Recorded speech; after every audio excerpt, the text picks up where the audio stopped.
Hello, good people of God. Now, welcome again to Research Bible Study.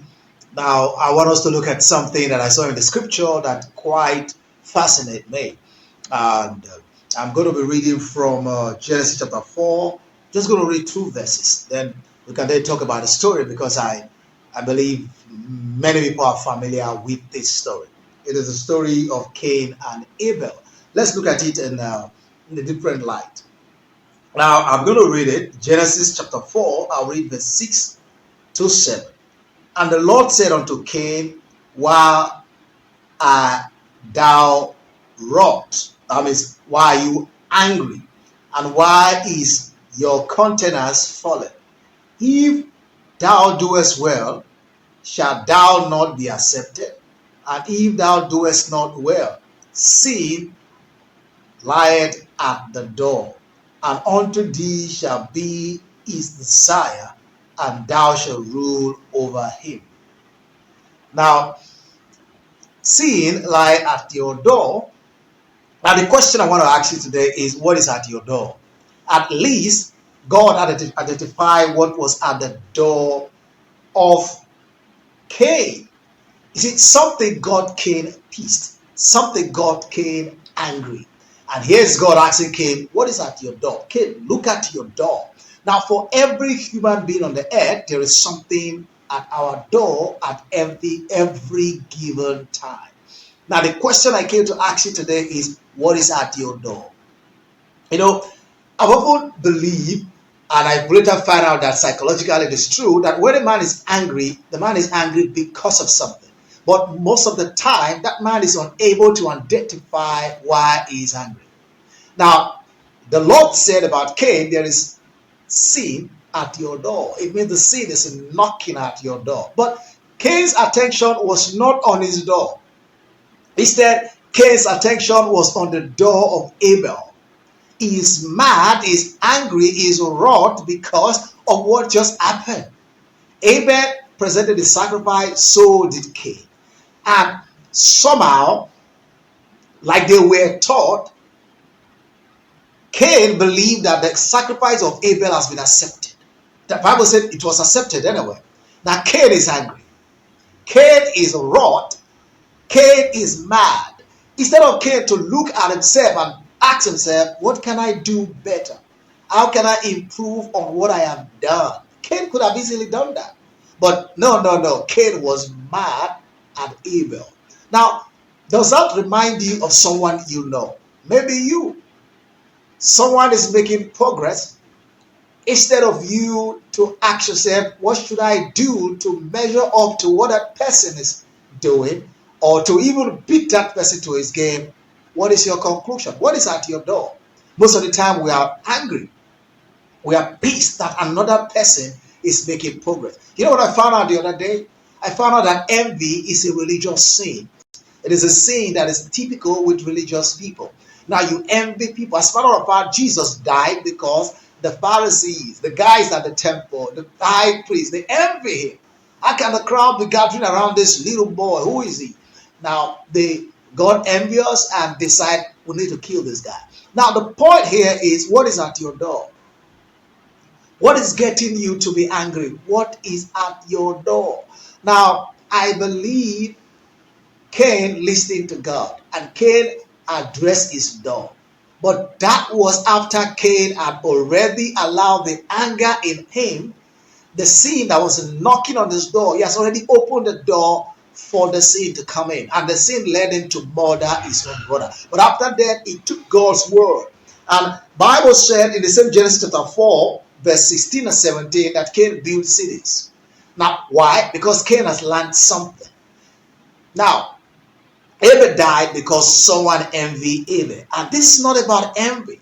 This is not about envy. This is about what is at our door, what is knocking at our door. There are loads and loads of opportunity knocking at your door right now.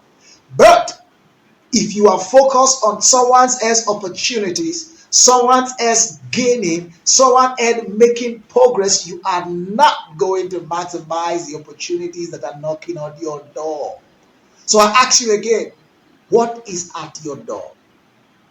What is at your door? I'm not talking about your neighbor's door. I'm not talking about your pastor's door. I'm not talking about your friend's door. I'm not talking about that guy you call a Yahoo boy. I'm not talking about his door. I'm talking about your door. Look inward. There is something at your door. It is not sin this time. It is opportunity knocking at your door.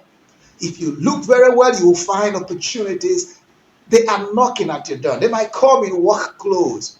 They might come in disguise. They might come as problems, but they are actually knocking at your door. They are trying to make you great or to destroy you. Now, you need to look at your door. Stop looking at your neighbor's door. Look at your door. Maximize the opportunity that are looking around in your door, in your neighborhood. Now there are loads of them. I wish I have time. I'll just be to point them out after one after the other. Open your eyes to the opportunities that are knocking on your doors. Now, Nigeria, as a country, we have so much opportunity knocking on our doors. The poor performance of the banking institution in Nigeria is opportunity knocking at your door. Don't be like every other Nigerian complaining about what is wrong. Ask yourself, how can this that is wrong fetch me loads and loads of cash? Or how is this an opportunity to me? How can I fix it? Now today there's fuel scarcity, diesel is going up. There are all manner of talk all over the country. There are no light. That is opportunity knocking at your door. You can become great just by looking around you. Do you know how opportune you are to live in a country like this? With over 170 to 180 people believing and breathing in this country. Do you know how opportune you are? You have no idea of the huge opportunity that is knocking at your door. Maybe what gets you angry all the time or get you excited is something around you. Maybe you hear people talk about the church in a bad light and you are pissed. What can you do about it? That is the opportunity knocking at your door. Maybe you hear people talk about Nigeria and you get pissed and you say, wow, they're always negative about Nigeria. Maybe that is just you. The opportunity knocking at your door. What can you do about it? Maybe you don't like to see the face of politicians on TV. You tell yourself they lie too much. That is opportunity knocking at your door. What can you do about it? What gets you vexed or excited is knocking at your door.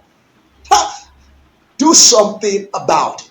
Ask God for idea on how to maximize the opportunity, and you will build cities like Cain. Cain was always angry about things that are going on, but when Cain spoke to God, Cain found a way to channel his anger into iron. He was the first man that started using iron to build weapons, and he built cities out of iron, and cities were named after him. Why? Because he found what was knocking at his door was opportunity instead of a disaster waiting to happen, and he maximized it and turned his life around.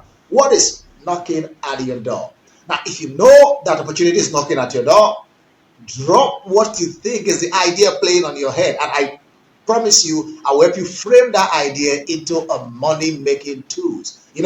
Ideas start by coming to us as if they are problems or they are work for us to do. When we look at it in depth, we'll find out that wrap around that work, wrap around that whatever it is, challenge or problem, is actually resources that we can maximize to better the life of others and better our own life.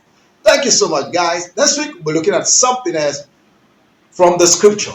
I see you next week when we share again from the scripture. God bless you.